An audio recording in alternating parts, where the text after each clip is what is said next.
Hello, welcome to the next psalm. Today's psalm is Psalm 45, and it's a love song today. It's a love song written for a royal wedding, and so it's all about the beauty of the king and his kingdom and the bride. But it's also quoted in Hebrews 1 as, I guess, pointing to Jesus. And so there's a way in which we can look back now and read the psalm in light of Jesus as the king and the wedding as being about, Christ and his church. That's the bride of Christ. So we're the bride. And so why do I say this? Just so that when you're reading it through now, just keep those two meanings in mind and see how that affects the way you read it. So let's read together. My heart is stirred by a noble theme. As I recite my verses for the king, my tongue is the pen of a skillful writer. You're the most excellent of men, and your lips have been anointed with grace, since God has blessed you forever. Gird your sword upon your side, O mighty one. Clothe yourself with splendor and majesty. In your majesty ride forth victoriously on behalf of truth and humility and justice. Let your right hand display awesome deeds. Let your sharp arrows pierce the hearts of the king's enemies. Let the nations fall beneath your feet. Your throne, O God, will last forever. A scepter of justice will be the scepter of your kingdom. And then jumping to verse 10. Listen, O daughter, and consider and give ear. Forget your people and your father's house. The king is enthralled by your beauty. Honor him, for he is your Lord. The daughter of Tyre will come with a gift. Men of wealth will seek your favor. All glorious is the princess within her chamber. Her gown is interwoven with gold and embroidered garments. She's led to the king. Her virgin companions follow her and are brought to you. They are led in with joy and gladness. They enter the palace of the king. So we'll stop there. It's such a beautiful psalm, isn't it? It's full of this rich imagery, I suppose, of the beauty of what's going on. It's a vivid picture, and for me, it makes me want to just pray using my imagination, to pray out of my imagination. The whole psalm comes from verse 1. It's my heart that is stirred by noble theme. The whole psalm comes from the heart, the imagination, I guess, of the writers, and so it just makes me want to just pray.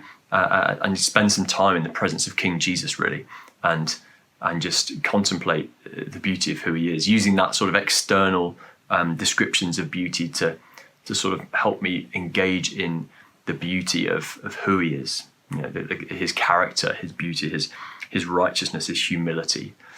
And it might be that as you pray with your imagination, you find yourself wanting to respond creatively in some way. After all, it's a song, so maybe you want to sing something or write a song or write something. He talks about the pen of a skillful writer, and there's all this rich imagery that might make you want to draw something. So I want to challenge you to maybe respond creatively using your imagination in some way as you contemplate the beauty of the king.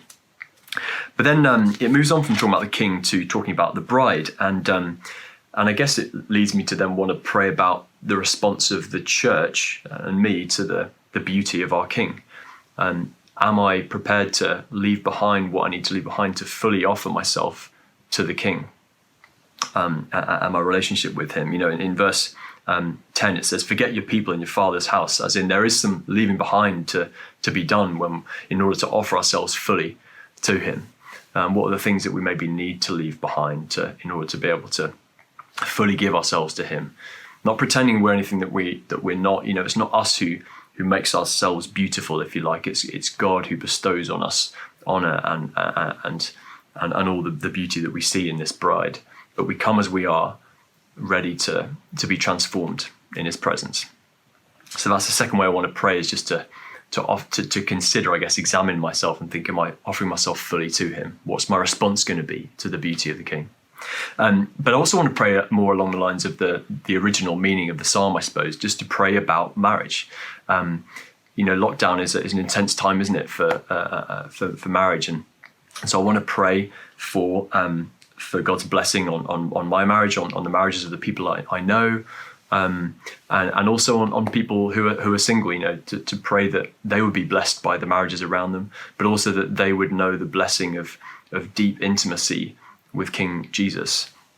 And I guess some of the questions I'm asking of myself in my marriage are, actually, am I offering myself fully to Emily? Am I serving her and bestowing honor and beauty on her, I guess, in the way that I treat her, in the way that I serve and listen and pay attention? And so there's that challenge for me, I guess, to just be praying and reflecting on my own marriage and letting him transform it more into the beautiful marriage that we see here in the Psalm. So a few things to pray about there. Have a good pray, and I'll see you soon.